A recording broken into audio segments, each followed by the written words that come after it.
السلام علیکم فرینڈس، تو آج کی اس ویڈیو میں ہم آپ کو قرآن کے بارے میں بتائیں گے۔ قرآن میں کہاں کہاں غنہ ہوتا ہے اور مخرج کے بارے میں، مطلب یہ تجوید کا لیکچر ہونے جا رہا ہے۔ اس کو جلد سے لائک کریں اور ہمارے چینل کو سبسکرائب کریں۔ چلیے شروع کرتے ہیں۔ بسم اللہ الرحمن الرحیم۔ الحمد للہ رب العالمین والصلاة والسلام علی اشرف المرسلین سیدنا محمد صلی اللہ علیہ وسلم وعلی آلہ وصحبہ اجمعین۔ آداب قرآن کیا ہیں؟ یعنی ہمیں قرآن کا ادب کیا ہے؟ قرآن شریف تلاوت کرتے وقت مندرجہ ذیل آداب کا لحاظ کرنا ہے۔ ہمیں کون کون سی چیزیں جن کا ہمیں لحاظ کرنا ہے، ادب کرنا ہے۔ مسواک کرنا ہے، مسواک کر کے قرآن پڑھنا ہے۔ دوسری چیز کیا ہے؟ وضو کر کے ہمیں قرآن پڑھنا ہے۔ پاک و صاف کپڑے پہننا ہے، یعنی گندے کپڑے پہن کر قرآن پڑھنے بیٹھ گئے۔ قبلہ کی جانب رخ کر کے بیٹھنا ہے۔ مصحف کو اونچی جگہ رکھنا ہے۔ سمجھ میں آ گیا؟ یہ ہمیں جو قرآن پاک ہے اس کو کہاں پہ رکھنا ہے؟ اونچی جگہ پہ رکھنا ہے۔ تجوید سے پڑھنا ہے، یعنی مخرج، ہر حروف کا جو مخرج ہے اس کے مخرج سے اس کو ادا کر کے پڑھنا ہے۔ وہ ہم ابھی لاسٹ میں دیکھیں گے۔ خشوع و خضوع کے ساتھ آہستہ آہستہ تلاوت کرنی ہے، ہمیں جلدی بازی نہیں کرنی ہے۔ جلدی بازی میں کیا ہوتا ہے؟ حروف کیا ہو جاتے ہیں؟ کٹ جاتے ہیں، ان کا مخرج صحیح سے ادا نہیں ہو پاتا ہے، غنہ نہیں ہو پاتا ہے۔ جب قرآن شریف پڑھنے کا ارادہ کریں تو تعوذ، جس کو ہم اعوذ باللہ من الشیطان الرجیم کہتے ہیں، اور بسملہ یعنی بسم اللہ الرحمن الرحیم یا تسمیہ بھی کہتے ہیں اس کو۔ اگر سورہ سے ابتدا نہیں تو اس وقت بھی بسملہ پڑھنا سنت ہے۔ کہنے کا مطلب کیا ہے؟ اگر آپ سورت سے شروع نہیں کر رہے ہیں، ہر سورت کے شروع میں آپ بسم اللہ پڑھتے ہیں۔ اگر آپ بیچ میں سے پڑھ رہے ہیں قرآن پاک، یعنی کہیں سے بھی سورت نہیں ہے، سورت کے بیچ سے پڑھ رہے ہیں آپ کسی پارے سے، تو آپ کو بسم اللہ ہی پڑھنی پڑے گی، تب بھی بسم اللہ پڑھنی ہے، اور سورت شروع کرنے میں بھی آپ کو بسم اللہ پڑھنی پڑے گی۔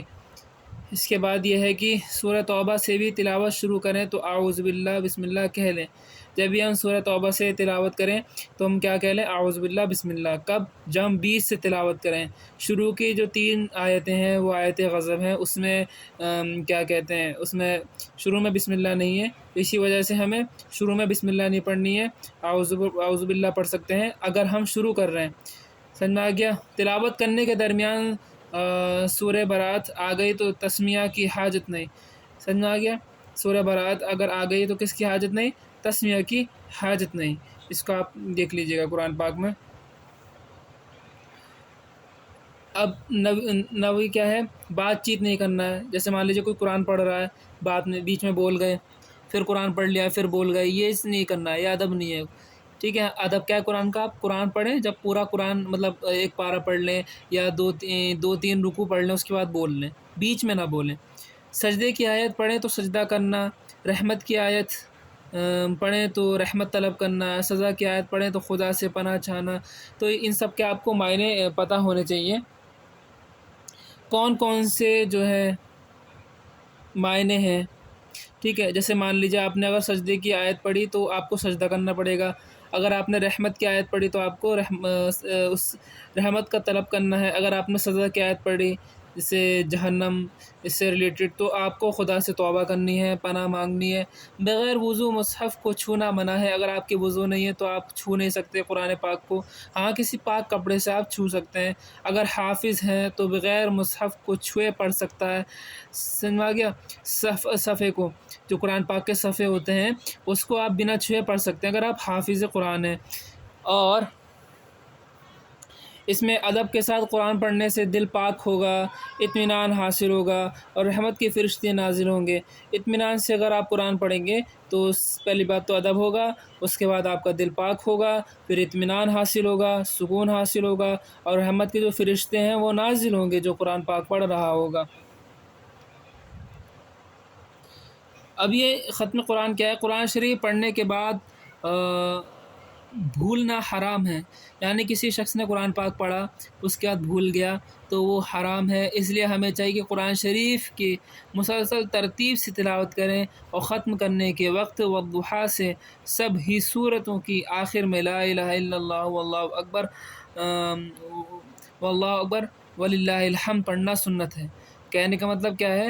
اگر آپ نے قرآن شریف کو اگر ترتیب سے تلاوت کر رہے ہیں اور ختم کرنے کا وقت آیا تو کیا کرنا ہے آپ کو؟ کیا کرنا ہے، آپ کو الضحیٰ پڑھنی ہے، اس کے بعد آپ کو سبھی صورتیں، اور اس کے آخر میں آپ کو یہ پڑھنا لا الہ الا اللہ واللہ اکبر وللہ الحمد، یہ آپ کو پڑھنا ہے۔ جیسے ہم قرأت میں پڑھتے ہیں، جب کوئی 2 صورتیں پڑھتے ہیں تو ایک صورت پڑھ لی، اس کے آخر میں ہم کیا پڑھتے ہیں، لا الہ الا اللہ واللہ اکبر وللہ الحمد بسم اللہ الرحمن الرحیم والضحیٰ، اس طریقے سے۔ قرآن شریف کی تلاوت کرتے کرتے قطع کا ارادہ کریں تو صدق اللہ العظیم پڑھیں، یعنی جب آپ قرآن شریف کی تلاوت کریں یا قرأت کریں، جب آپ اس کو ختم کریں تو آپ کیا پڑھیں گے آخر میں، صدق اللہ العظیم۔ پروردگار اعلیٰ ہمیں ایسے بندوں میں داخل کرے جو قرآن شریف کو تلاوت کے ساتھ پڑھتے ہیں اور اس کا حق ادا کرتے ہیں، آمین۔ تو ہمیں کیسے بندوں میں داخل کرے، جو قرآن شریف کی کیا کرتے ہیں، تلاوت کرے اور صدق سے کیا کرتے ہیں، توبہ کرتے ہیں۔ اب مخارج حروف ہیں، یہاں پر حروف ہجائیہ 29 ہیں، ان حروف کے ادا کرنے کی جگہوں کو مخارج حروف کہتے ہیں۔ اور ہجائیہ کیوں کہتے ہیں، کیونکہ ہم ان کی ہجے کر سکتے ہیں، ایسے الف زبر آ، لام فا ذل لف الف، با الف زبر با۔ مخارج کے 5 اقسام یہ حلق، یعنی گلا جو ہے، حلق کو کیا کہتے ہیں، گلا کہتے ہیں، لسان کو زبان کہتے ہیں، شفتہ کو ہونٹ کہتے ہیں، خیشوم کو ناک کا بانسا کہتے ہیں، جوف کو جو ہے منہ کا اندر کی خالی جگہ کہتے ہیں۔ جوف کیا ہے، منہ کے اندر جو ہے خالی جگہ رہتی ہے، اس کو ہم کیا کہتے ہیں، جوف۔ اسی طریقے سے خیشوم جو ہے وہ ناک کا بانسا کہلاتا ہے، شفتہ جو ہے ہونٹ کہلاتے ہیں، اور لسان جو ہے زبان ہے، اور حلق کسے کہتے ہیں، حلق کو کہتے ہیں ہم گلا۔ اب ایک ایک کر کے ہم حروف دیکھتے ہیں، اور اخیر میں ہم زبان کا بھی ایک ڈائیگرام دیکھیں گے تاکہ اس سے آپ کو کلیئرلی سمجھ میں آ جائے، ٹھیک ہے۔ تو چلیے اس میں تو مخارج کیا ہے، مخارج حلق میں 6 حروف ادا ہوں گے۔ پہلا کون سا حروف ادا ہوتا ہے، حمزہ، ہا، یہ کون سے حلق سے ہوتے ہیں، شروع حلق سے۔ عین، ہا، یہ درمیان حلق سے۔ غین، خا، یہ اخیر حلق سے۔ سمجھ میں آ گیا آپ کو۔ اس کے بعد یہ لسان، جس کو ہم زبان کہتے ہیں، زبان سے جو ہے 18 جو ہے حروف جو ہے ادا ہوتے ہیں۔ پہلا کیا، قاف، کاف، لام، جیم، شین، یا، ضاد، نون، را، طا، دال، تا، ثا، ذال، ظا، زا، سین، شین، ف۔ اب دیکھیں شفتہ جسے کہتے ہیں ہم ہونٹ، ہونٹوں سے صرف 4 حروف ادا ہوتے ہیں، وہ کون کون سے ہیں، فا ہو گیا، با، میم، واو۔ اسی طریقے سے خیشوم جو ہے ناک کا بانسا، ناک کے بانسے میں سے صرف 2 حروف ادا ہوتے ہیں، جس میں ہم غنہ کرتے ہیں، جیسے میم ہو گیا، نون ہو گیا۔ ان حروف پر کبھی بھی تشدید ہو تو اس میں غنہ خوب ہم ادا کرتے ہیں، ظاہر کرتے ہیں۔ جوف سے جو ہے کیا کہتے ہیں، 3 حروف ادا ہوتے ہیں حلق کی خالی جگہ سے، الف، واو، یا، ٹھیک ہے، منہ کی خالی جگہ سے 3 حروف ادا ہوتے ہیں، جبکہ ان سے پہلے کی حرکات موافق ہو۔ سمجھ میں آ گیا۔ تو چلیے ایک بار میں اس کو ریپیٹ کر دیتا ہوں، میں نے کیا بتایا، حلق سے 6 حروف ادا ہوں گے، حمزہ، ہا شروع حلق سے، عین، ہا درمیان حلق سے، غین، خا آخر حلق سے، اور لسان جس کو ہم کہتے ہیں زبان، زبان سے کتنے حروف ادا ہوں گے، زبان سے قاف، کاف، لام، جیم، شین، یا، ضاد، نون، را، طا، دال، تا، ثا، ذال، ظا، سین، شین، صاد، اور شفتہ اس کو ہم ہونٹ کہتے ہیں، فا، با، میم، واو۔ خیشوم جس کو بانسا کہتے ہیں، ناک کا بانسا، غنہ اس میں ہم غنہ کرتے ہیں، میم، نون۔ جوف یعنی منہ کی خالی جگہ سے، الف، واو، یا، اور ان میں ہم حرکات دیکھ لیں گے بعد میں۔ تو یہ چیزیں آپ کو پتہ ہونی چاہیے اگر آپ مخارج پڑھ رہے ہیں۔ تو جیسے کہ میں نے آپ کو ابھی بتایا، الحروف تعداد مخارج 17 ہیں، جو حرف گلے سے نکلتے ہیں ان کے لیے 3 مخارج ہیں، جو حرف زبان سے نکلتے ہیں ان کے لیے 10 مخارج ہیں، جو حروف ہونٹ سے ادا ہوتے ہیں ان کے لیے 2 مخرج ہیں، ٹھیک ہے۔ تو ابھی ہم دیکھیں گے آگے۔ تو سب سے پہلے ہم حروف، ٹھیک ہے، یہ دیکھتے ہیں جو حلق سے ادا ہوتے ہیں۔ حمزہ، ہا جو ہے وہ شروع حلق سے ادا ہوگا، جو گلے کے بیچ میں 2 ہڈی ہوتی ہیں، اس کے بیچ میں جو خالی جگہ ہوتی ہے وہاں سے یہ 2 حروف ادا ہوتے ہیں، وہاں وائبریٹ کرنا چاہیے، اگر وائبریٹ نہیں ہو رہا ہے تو یہ حروف ادا نہیں ہو رہے ہیں۔ اسی طریقے سے عین اور ہا جو ہے وہ درمیان حلق سے ادا ہوگا، یعنی جو ہڈی نکلی ہوتی ہے بیچ میں کسی کسی کے زیادہ ہوتی ہے تو وہاں سے ادا ہوں گے۔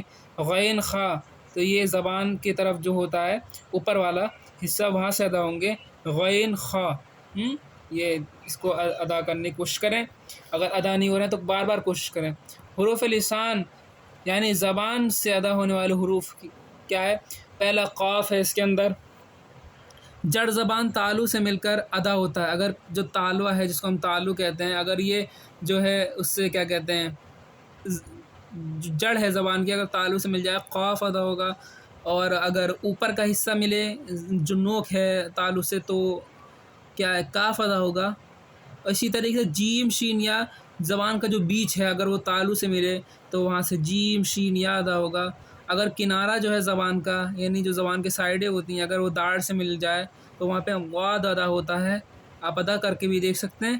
لام کیا ہے؟ کنارہ زبان، جو زبان کا کنارہ ہے نوک کی طرف، اگر وہ مسوڑے سے مل جائے تو لام ادا ہوگا، ٹھیک ہے۔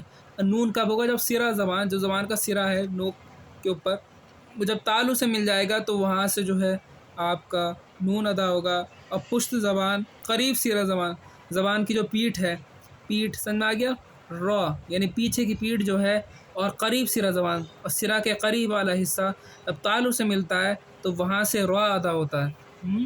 یہ چیز کلیئر ہو گئی ہوگی آپ کو۔ اب اس کے بعد دیکھیے تو را تا کہاں سے ادا ہوگا؟ جب سرا زبان، زبان کا جو سرا اگر اوپر کے سامنے والے دانتوں کی جڑ سے مل جائے تو وہاں سے تو دال تا ادا ہوگا۔ اسی طریقے سے اگر نوک زبان اوپر نیچے کے دانتوں سے ملے تو وہاں پہ صاد زا سین ادا ہوں گے۔ تو ان حروف کو جو یہ صاد ہے، سین ہے، زا، تو یہ حروف صفیریہ کہلاتے ہیں۔ جب ان کو ادا کرتے ہیں ہم تو وہاں پہ سیٹی جیسی آواز آتی ہے۔ زوا اور زال تا سرا زبان اوپر کے سامنے والے دانتوں کے سرے سے مل کر ادا ہوتے ہیں، ٹھیک ہے۔ وا زال، زا اور زال میں فرق کرنے کی کوشش کریں، ٹھیک ہے۔ اب اس میں دیکھیے حروف شفتہ یعنی ہونٹوں سے کون کون سے حروف ادا ہوتے ہیں، جیسے کہ 4 حروف ادا ہوتے ہیں، یعنی فا کیسا ادا ہوگا؟ اوپر کے دانتوں کا کنارہ نیچے کے ہونٹوں سے مل کر کیا ادا ہوگا؟ فا ادا ہوگا۔ اگر اوپر کے دانتوں کا جو کنارہ ہے وہ نیچے کے ہونٹوں سے ملا دیجئے، فا ادا ہوگا۔ با کا ادا ہوگا جب دونوں ہونٹ مل جائیں گے، دونوں ہونٹ ملا کر جب کیا ادا ہوگا؟ با، اور با میں دونوں ہونٹوں کی تری اور میم میں دونوں ہونٹوں کی خشکی۔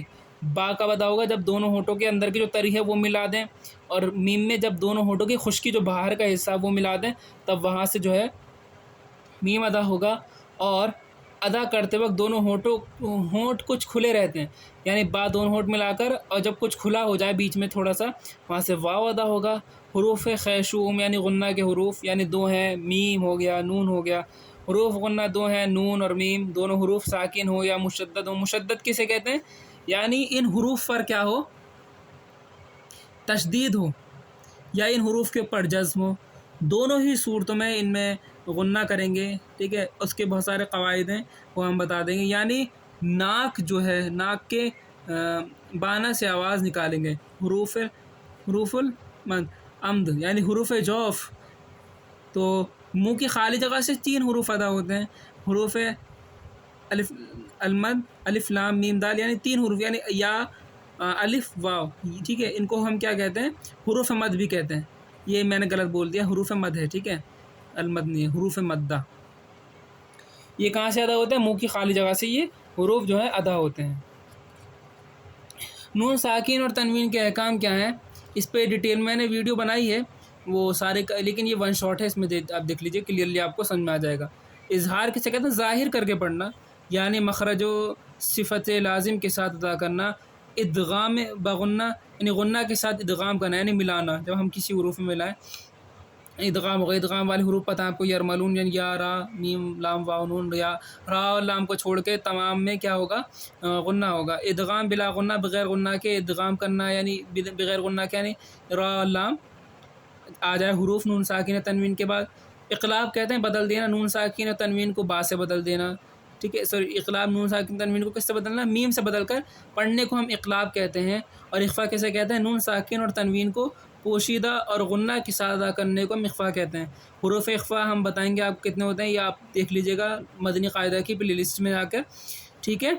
اس کے بعد دیکھیے نون ساکن اور تنوین کے بعد حروف حلقے آنے سے اظہار ہوتا ہے، یعنی آپ کو ظاہر کر کے پڑھنا ہے، یعنی وہاں غنہ نہیں ہوگا۔ نون ساکن اور تنوین کے بعد اگر حروف حلقی آ گیا تو وہاں پہ غنہ نہیں ہوگا، اس کے علاوہ کوئی بھی حرف آ جائے وہاں پہ ہم غنہ کریں گے۔ اب دیکھیے حروف کون کون سے ہیں، حمزہ، ہا، عین، حا، غین، خا۔ ایسے من، آمن، ٹھیک ہے، نہ غنہ نہیں کیا۔ ینہون، من عمل، فمن حج، من غل، والمنخنقۃ۔ اب دیکھیے تو نون ساکن ہو گیا، یہ تنوین ہو گیا۔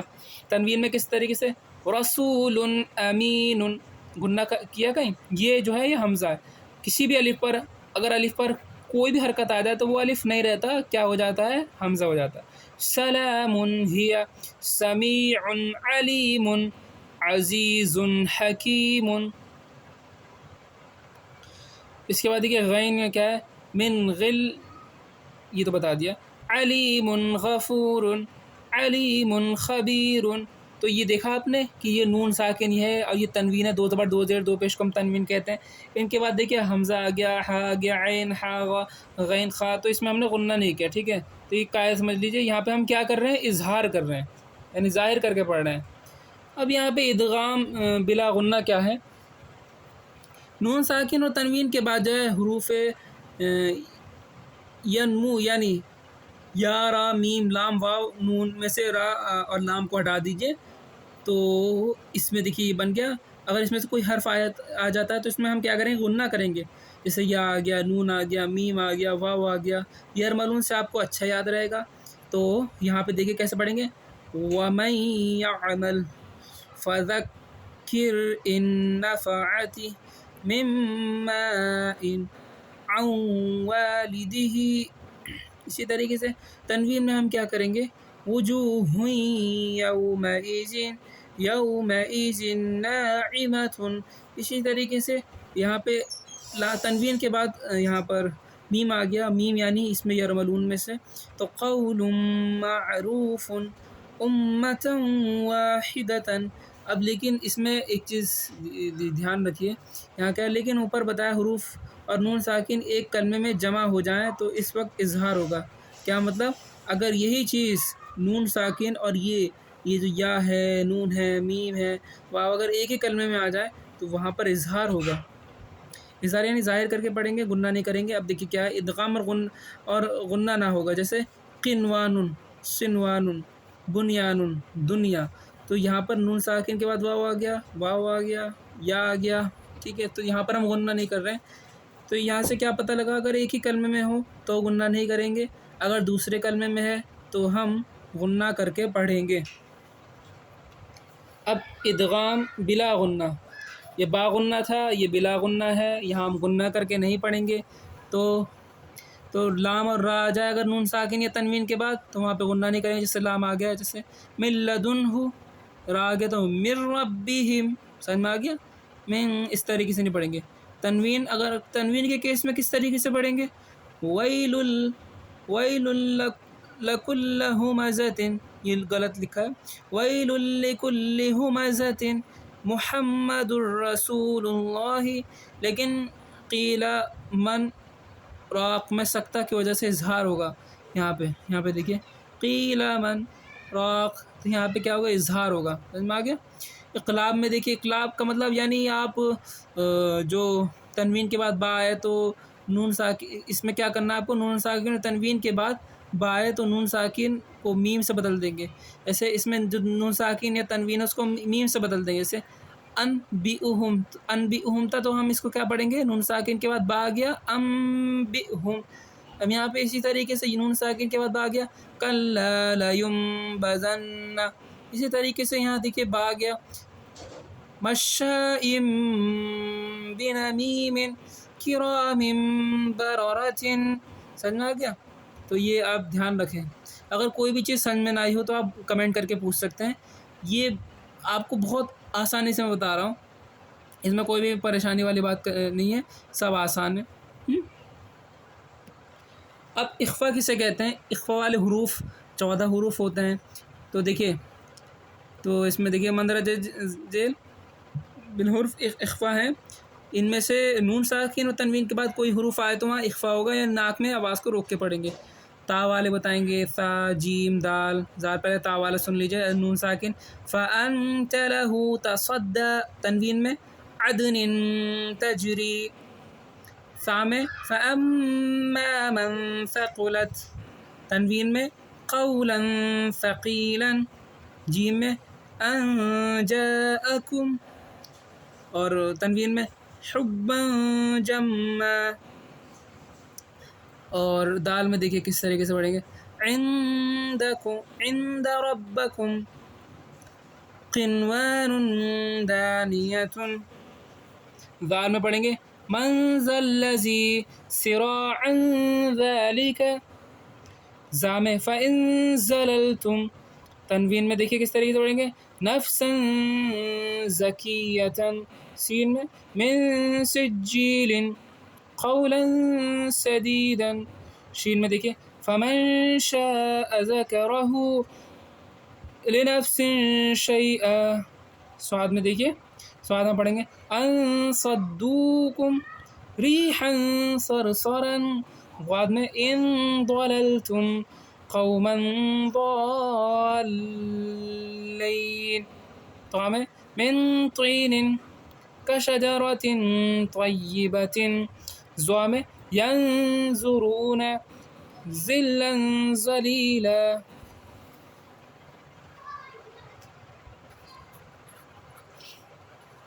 فا میں دیکھیے اگر نون ساکن کے بعد فا جائے یا تنوین میں، دونوں میں بتائیں گے أَنْفَقُوا طَوْعًا يَتِيمًا فَآوَى. قاف میں دیکھیے مَنْ قَضَى نَحْبَهُ مَكَانٍ قَرِيبٍ وَإِنْ كَانَ ذُو عُسْرَةٍ قَوْلًا كَرِيمًا. اب میم ساکن کے بعد میم ساکن کچھ احکام ہے وہ دیکھیے. میم ساکن کے 3 احکام ہے، ادغام ہوگا، اظہار ہوگا، اخفا ہوگا. یعنی میم ساکن کے بعد میم آ جائے تو وہاں پہ ادغام ہوگا، میم ساکن کے بعد فا آ جائے تو اظہار ہوگا، میم ساکن کے بعد با آ جائے تو وہاں پہ کیا ہوگا اخفا. دیکھیے میم ساکن کے بعد میم آئے تو غنہ کے ساتھ ادغام ہوگا، جیسے فی قلوبہم مرض. میم ساکن کے بعد اخفا ہوگا، جیسے ترمیہم بحجارۃ. میم ساکن کے بعد اگر با آ جائے تو کیسے پڑھیں گے وہاں پر؟ ہم ایسے پڑھیں گے، وہاں پہ اظہار ہوگا. تو ایک بار اسے پڑھ لیتے ہیں، میں بتاتا چلوں کیا ہو رہا ہے. فہم فیہا، تو یہاں پہ کیا ہو رہا ہے؟ اظہار. علیہم ولا الضالین فلہم اجر انعمت علیہم. یہاں پہ کیا ہو رہا ہے؟ میم ساکن کا تا آ گیا تو یہاں پہ اظہار ہوگا. الیکم ذکرا فامترنا امہلہم کنتم خیر امت کنتم صادقین.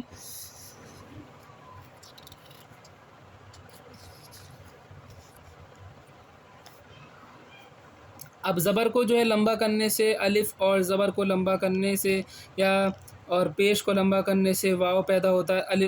زبر کو اگر ہم لمبا کریں گے تو الف پیدا ہوگا، الف ہوگا، اور پیش کو کھینچنے سے واو ہوگا. انہوں کھینچنے کو ہی ہم کیا کہتے ہیں؟ مد کہتے ہیں. الف سے پہلے زبر ہو تو الف مد ہوگا، واو ساکن سے پہلے پیش ہو تو واو مد ہوگا، یا ساکن سے پہلے زیر ہو تو یا مد ہوگا. جیسے مد اصلی، مد فرعی، 2 حرکت کی مقدار لمبا کرنے کو، یعنی ایک الف کی مقدار کھینچنے کو مد اصلی کہتے ہیں، اور 2 حرکت سے زیادہ کھینچنے کو مد فرعی کہتے ہیں. تو اصلی میں ایک الف کی مقدار کھینچنے سے اور 2 الف کی مقدار کھینچنے سے مد فرعی. مد اصلی کی مثال جیسے قال، قولوا، قیل، تو یہ مد اصلی ہے. مد فرعی میں کیا ہوگا؟ جاء، جیء، قروء. تو یہ میں نے آپ کو بتا دیا تھا. تو یہ اگر ویڈیو اچھی لگی تو اسے لائک کریں، شیئر کریں اور سبسکرائب کرنا نہ بھولیں ہمارے چینل کو. اس میں نے سارے قاعدے بتائے آپ کو، اخفا کب ہوگا، ادغام کب ہوگا، حروف اخفا کتنے ہیں، حروف حلقی، اور تمام حروف کے مخارج آپ کو میں نے بتا دیا. کون سا حروف کس مخرج سے ادا ہوگا، شین دونوں زبان سے کون کون سے حروف ادا ہوتے ہیں، حلق سے کون کون سے حروف ادا ہوتے ہیں. ٹھیک ہے. تو یہ چیز آپ دھیان رکھیں، اور جب بھی قرآن پڑھیں ان چیزوں کا دھیان رکھیں تاکہ غلطیاں نہ ہوں، بلکہ آپ مخرج سے قرآن پڑھ سکیں۔ السلام علیکم۔